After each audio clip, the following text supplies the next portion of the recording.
अस्सलाम वालेकुम नाजरीन, आज मैं जिस फिल्म का रिव्यू पेश करने लगा हूँ वो पाकिस्तान की पहली हॉरर फिल्म थी जिसका नाम था जिंदा लाश।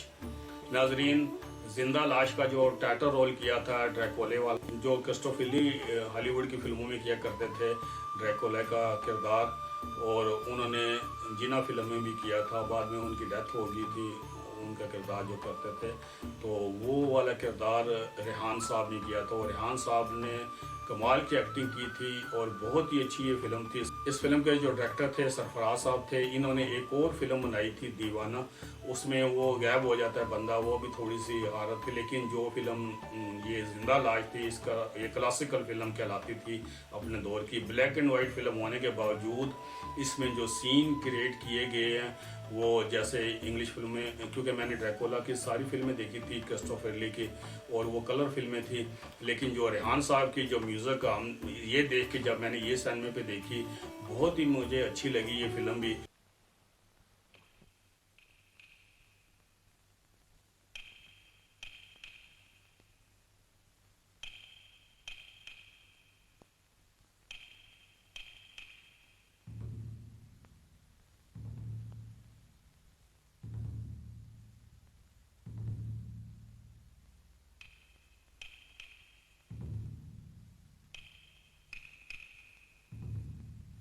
अजीबो-गरीब दास्तानें सुनकर यहाँ आया हूँ। सुना है इस इलाके में इंसानी जिंदगी को जबरदस्त खतरा है, क्योंकि यहाँ बदरूहों ने तसल्लुत जमा रखा है। मैं खुद तो इन बातों पर यकीन नहीं रखता, फिर भी यही जुस्तजू मुझे यहाँ खींच लाई। ताज्जुब है, मैंने तो ये भी सुना है कि यही महल उन बदरूहों की पनाहगाह है।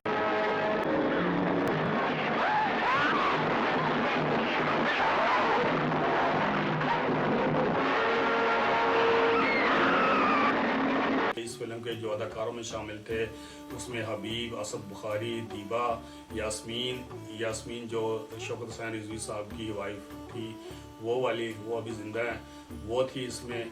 और अलाउद्दीन साहब थे, नज़र साहब थे, और रेहान साहब एज ए ड्रैकुला का जो रोल किया था वो रेहान साहब ने किया था। नाजरीन, ये फिल्म शुरू होती है, रेहान साहब जो होते, इसमें स्टार्टिंग में दिखाया गया कि जो अल्लाह ताला के आगे लड़ता है, मैं अपनी मौत पे काबू पा लूँगा, मैं कोई चीज़ ऐसी बना लूँगा कि मुझे मौत ना आए, तो ये नहीं हो सकता।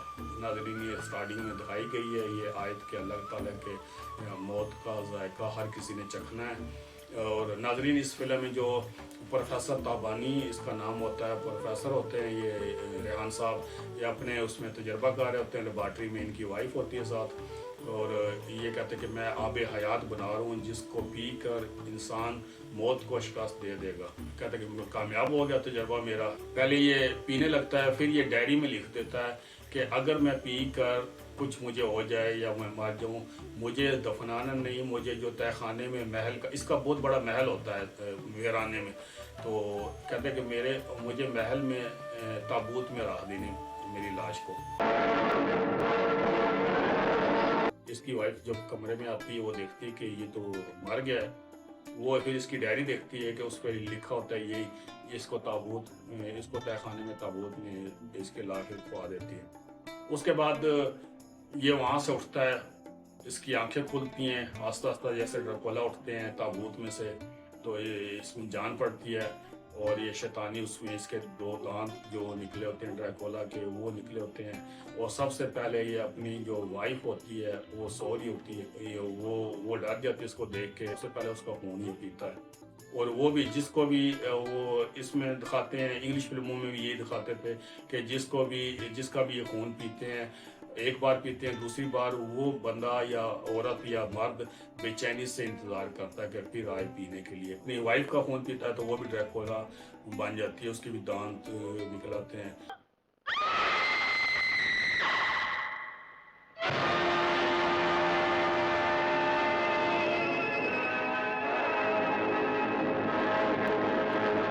और फिर ये वहाँ से स्टार्ट होता है, अपने महल में ही फिर होते हैं दोनों जो बदरुएं होती हैं दोनों की।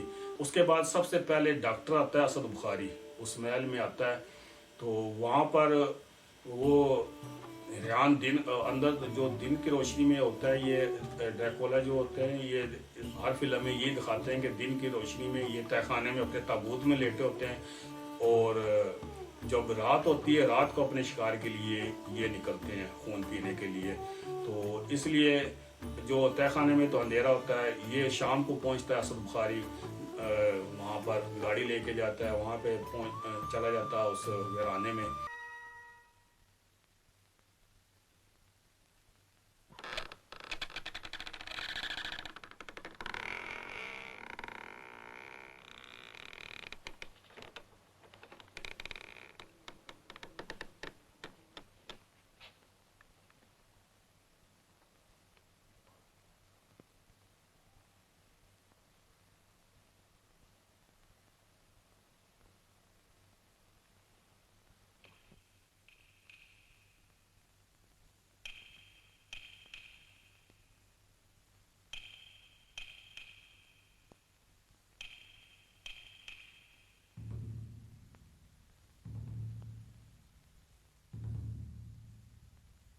वो आगे इस्तकबाल करता है इसका रेहान ही। उसने लॉन्ग कोट ड्रैकुला वाला वो पहना होता है, मुंह बंद किया होता है, उसको दांत नहीं निकलते। बड़ी अच्छी एक्टिंग रेहान साहब का, तो कमाल ही एक्टिंग। इसने क्रिस्टोफर ली का नंबर काटा हुआ था, तो उसका म्यूज़िक भी बहुत अच्छा था। तो वहाँ पे ये इसको कहता है वेलकम, तुम मेरे मेहमान हो और मैं इस्तकबाल करता हूँ। अगर तुम वीराने में अकेले ही रहते इस इतने बड़े महल में, कहता हाँ, जो यहाँ पर मैं इस्तेमाल करता हूँ जो भी इधर आता है, क्योंकि उधर जो भी जाता है फिर जिंदा बच कर नहीं आता। शहर वो शहर वाले सारे कहते हैं कि उस तरफ ना जाए करो, लेकिन ये यकीन नहीं करता इन चीज़ों पे जो डॉक्टर होता है ये।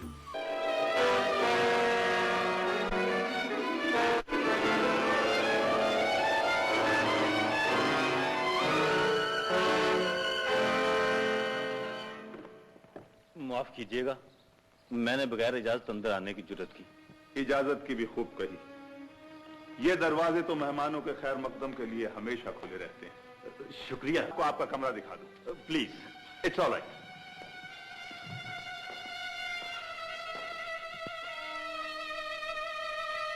क्या इतने बड़े महल में आप तन्हा रहते हैं? जी नहीं, इस वक्त मैंने मुलाजिमों को जगाना मुनासिब नहीं समझा।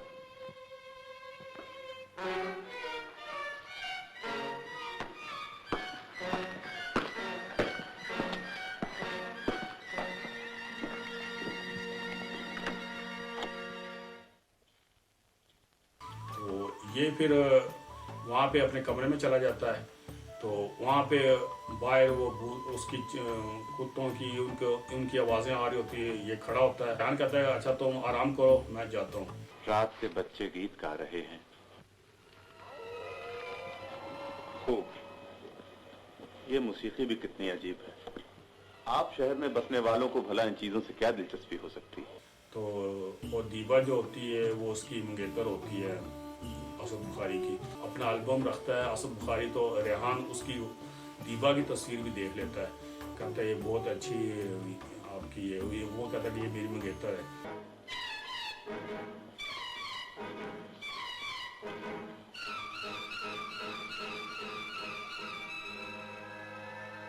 खूबसूरत।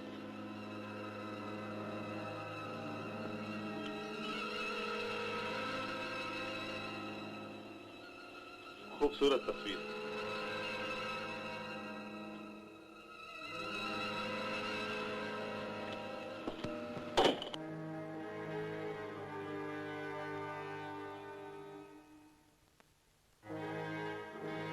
इसको देखता तो है बड़ी नज़रों से, लेकिन वो चला जाता है। थोड़ी देर के बाद औरत की आवाज़ आती है, तो असद बुखारी वहाँ से चलता उस कमरे में चला जाता है। इसकी वाइफ होती है, वो इसको लबाती है। वो कहती है कि मैं तुम्हारा ही इंतज़ार कर रही थी, मेरे करीब आओ, मेरे पास आओ। डांस भी करती है वहाँ पर। और जिस वक्त वो करीब आता है तो उसको वो जो गर्दन पे वो खून चूसने लगती है, तो रेहान आके उसको धक्का देता है। रेहान के भी दांत निकले होते हैं, दोनों बलाएं होती हैं। वो आपस में लड़ती है। वो असद बुखारी घबरा जाता है। रेहान अपने उसमें से बच्चा निकाल के उसके हवाले करता है अपनी वाइफ के, कहता है ये लो अपना शिकार। तो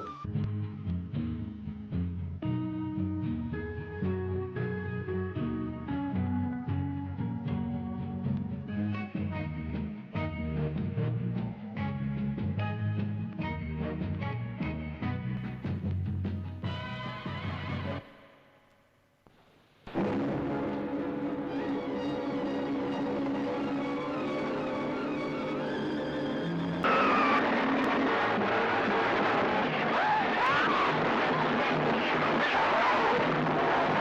लेके असद बुखारी वहाँ से भागता है, उस महल से बाहर आता है गेट पे, तो वहाँ पे अपनी डायरी भी रख देता है और अपना सामान भी रखता है।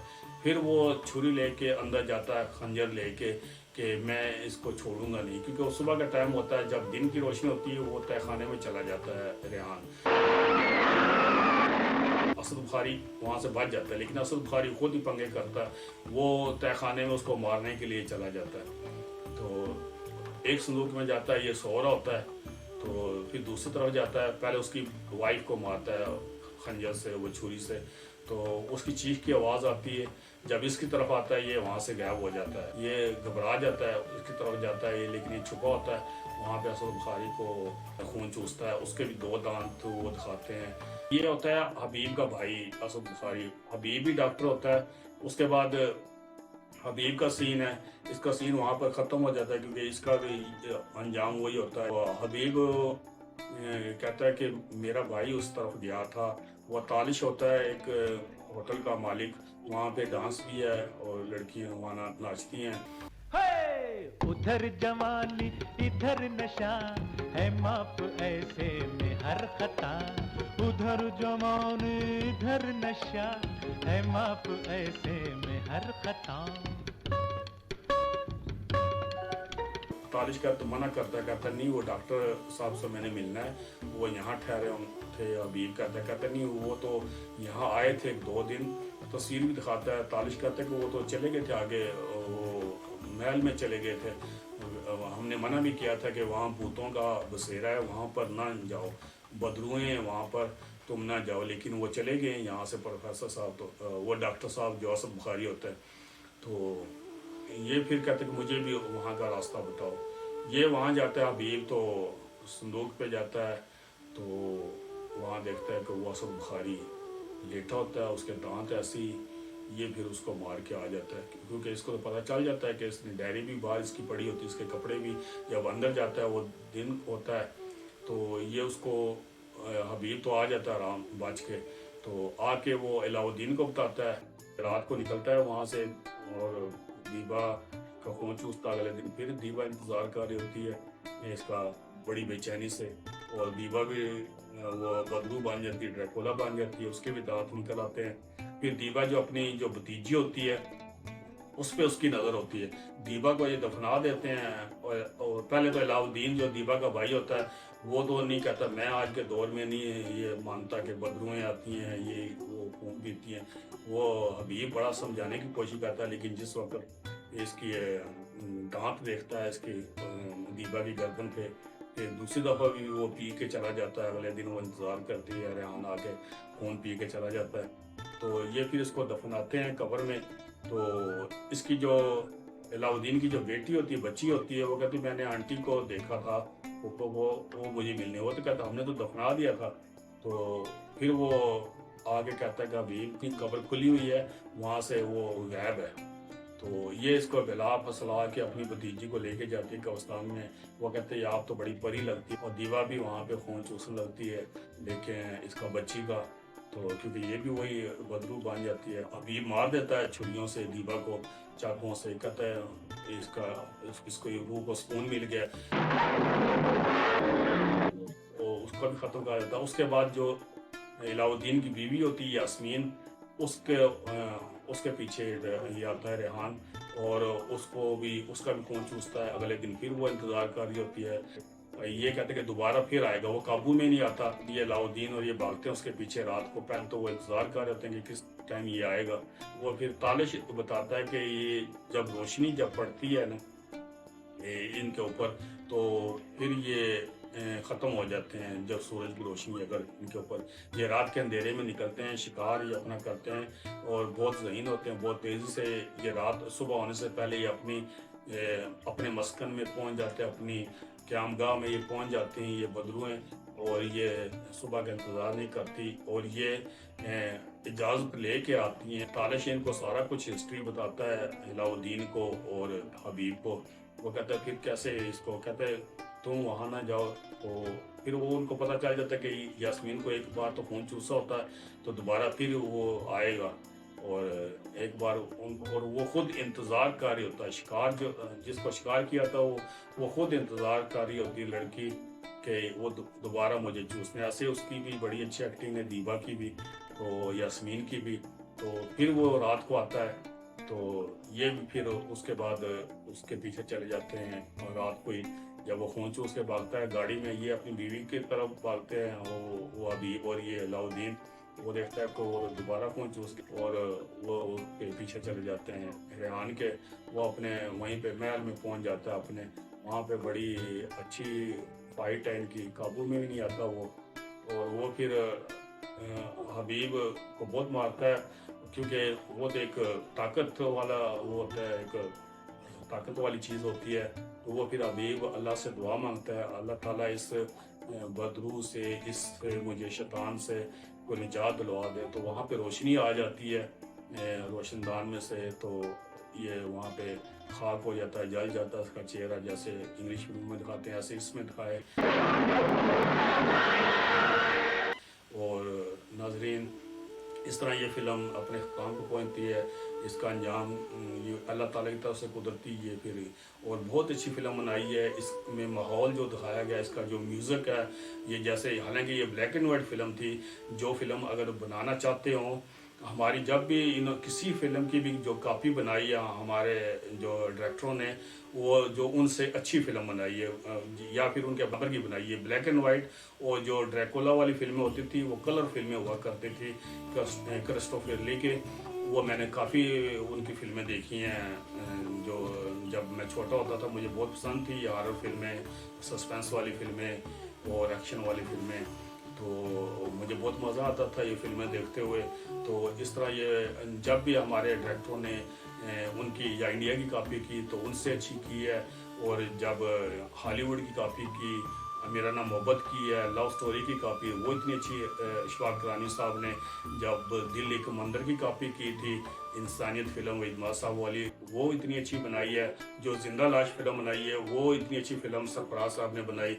हमारे जो पुराने डायरेक्टर थे कितना वो कंसीव क्रिएटिव लोग थे, कितने मेहनत से काम करते थे। नाजरीन, रेहान साहब ने तो एज ए ड्रैकुला के किरदार में बहुत ही अच्छी एक्टिंग की है और ऐसा लगता है कि हम कोई इंग्लिश मूवी देख रहे हैं। इसका म्यूज़िक बहुत अच्छा था, इसकी डायरेक्शन बहुत अच्छी थी और दीबा की अदाकारी भी बहुत अच्छी थी। असद बुखारी साहब की भी, हबीब साहब की, अलाउद्दीन, सब एक्टरों की बहुत अच्छी एक्टिंग की थी और बड़े इसमें डूब कर एक्टिंग की है सब ने। और ये फिल्म देखने के लायक थी जिस टाइम ये आई थी, बहुत ही अच्छी फिल्म थी। ये क्लासिकल फिल्म में, हमारी क्लासिकल फिल्म में गिनी जाती है और पाकिस्तान की ये पहली हॉरर फिल्म थी। नाजरीन, ये था फिल्म जिंदा लाश का रिव्यू। मुझे उम्मीद है कि आपको पसंद आता है।